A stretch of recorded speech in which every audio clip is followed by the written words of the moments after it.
Hello everyone, কস্তুরীস kitchen ডায়েরিতে তোমাদের সবাইকে ওয়েলকাম। আজকে আবারও একটা নতুন রেসিপি খুব সহজ উপায় তোমাদের সাথে শেয়ার করছি। বানাচ্ছি একদম ঝরঝরে ভীষণই সুস্বাদু ডিমের পোলাও। এই রেসিপিটা না খুব চটজলদি বানিয়ে নেওয়া যায়, তাই হাতে সময় কম থাকলে এটা তোমরা বানিয়ে নিতে পারো। এছাড়া তোমরা যারা হোস্টেল বা মেসে থাকো তারাও কিন্তু খুব সহজেই ডিম দিয়ে আর একদম ঘরোয়া কিছু মশলা দিয়ে এই পোলাওটা বানিয়ে নিতে পারো। আর এটা খেতে সত্যি এতটাই ভালো হয় যে একবার এইভাবে বানিয়ে নিলে মাছ মাংসের কথা একদম ভুলে যাবে। তাহলে চলো চটপট রেসিপিটা শুরু করা যাক। তো ডিমের পোলাও বানানোর জন্য প্রথমে বাসমতি চাল নিয়ে নিয়েছি, আর এই চালটা আমি 3 থেকে 4 বার জল পাল্টে পাল্টে ধুয়ে নিয়েছি। তারপর এই চালটা কম করে 30 মিনিটের জন্য জলে ভিজিয়ে রাখলাম। তবে তোমরা চাইলে বাসমতি চালের বদলে বাড়িতে রেগুলার খাওয়ার জন্য যে চাল ব্যবহার করো সেই চাল দিয়েও এই পোলাওটা বানিয়ে নিতে পারো। পোলাওয়ের চালটা ভিজতে থাকুক, ততক্ষণ পোলাওতে দেওয়ার জন্য আলু বড় টুকরো করে কেটে নিয়েছি আর ডিমও সেদ্ধ করে নিয়েছি, সেগুলোকেই ভেজে নেওয়া যাক। তো তার জন্য কড়াইতে সরষের তেল গরম করে নিয়েছি। এবার এই তেলের মধ্যে কেটে রাখা আলুগুলো দিয়ে একদম লো টু মিডিয়াম ফ্লেমে একটু সময় নিয়ে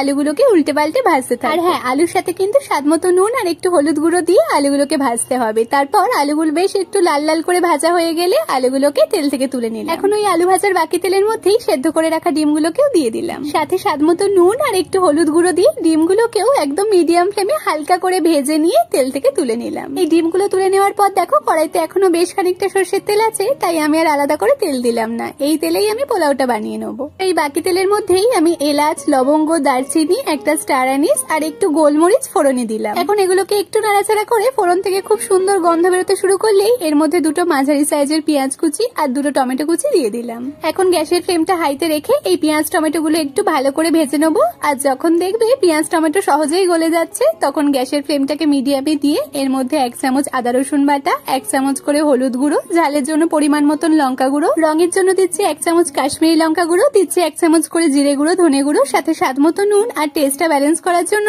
অবশ্যই অল্প একটু চিনি এতে দিয়ে দিলাম। এবার সমস্ত মশলা খুব ভালো করে মিশিয়ে নিয়ে তারপর মিডিয়াম ফ্লেমে একটু নাড়াচাড়া করে নেবো। তারপর এর মধ্যে 4 থেকে 5 চামচ পরিমাণ ফ্যাটানো টক দই দিয়ে দিলাম। আর এই দইটা দেওয়ার সাথে সাথে ফ্লেমটা একদম লোতে দিয়ে সবটা ভালো করে মিশিয়ে নেবো। হাই ফ্লেমে রেখে টক দই দিলে কিন্তু দইটা ফেটে যাওয়ার সম্ভাবনা থাকে। এবার আমি মশলাটা ভালো করে কষাতে থাকবো যতক্ষণ না এর থেকে তেল ছেড়ে দেয়। আর মশলা থেকে একবার তেল ছেড়ে দিলেই এর মধ্যে ভিজে রাখা চালটা দিয়ে দিলাম। এবার ফ্লেমটাকে হাইতে দিয়ে কন্টিনিউ নাড়াচাড়া করে চালটা সমস্ত মশলার সাথে ভালো করে মিশিয়ে নিয়ে ওই মোটামুটি ধরো 2 থেকে 3 মিনিট মতন সময় নিয়ে ভেজে নেবো। পোলাওটা একদম ঝরঝরে হওয়ার জন্য কিন্তু এইভাবে মশলার সাথে চালটা খুব ভালো করে ভেজে নিতে হয়। ব্যাস, চালটা ভাজা হয়ে গেলে এবার যতটা চাল নিয়েছিলাম ঠিক তার ডাবল পরিমাণে জল এর মধ্যে দিয়ে দিলাম। মানে আমি যেই কাপ মেপে 2 কাপ পরিমাণ চাল নিয়েছিলাম সেই কাপ মেপেই টোটাল 4 কাপ পরিমাণ জল এর মধ্যে দিয়ে দিলাম। তোমরা অবশ্যই জলের পরিমাণটা এইভাবে হিসাব করে দিও, তাহলে পোলাওটা খুবই ঝরঝরে। তবে তোমরা যদি বাসমতি চালের বদলে বাড়িতে রেগুলার খাওয়ার চাল নিয়ে থাকো তবে এই জলের পরিমাণটা আরো 1 কাপ বাড়িয়ে দিও। এবার এর মধ্যে ভেজে রাখা আলুগুলোকে দিয়ে সমস্তটা একবার ভালো করে মিশিয়ে নিলাম।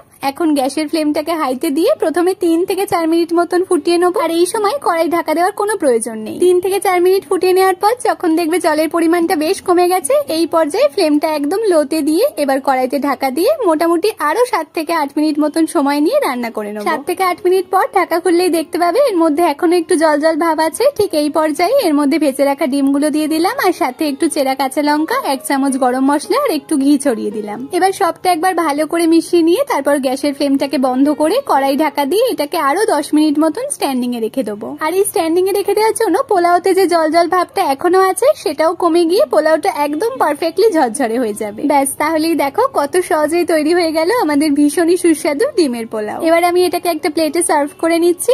দেখো কি সুন্দর ঝরঝরে হয়েছে পোলাওটা, আর এটা খেতেও কিন্তু দারুণ হয়েছে। তোমরা একবার অবশ্যই এইভাবে বাড়িতে বানিয়ে দেখো, আশা করছি সবারই ভীষণ পছন্দ হবে। তাহলে রেসিপিটি তোমাদের কেমন লাগলো অবশ্যই কমেন্টে জানিও। আর আজকের মতো এইটুকুই, দেখা হচ্ছে আবার নতুন একটা রেসিপি নিয়ে। সবাই খুব ভালো থেকো, আর প্রতিদিন এরকম নতুন নতুন রেসিপি দেখার জন্য চ্যানেলটাকে একটা সাবস্ক্রাইব করে দিয়ে পাশে থেকো।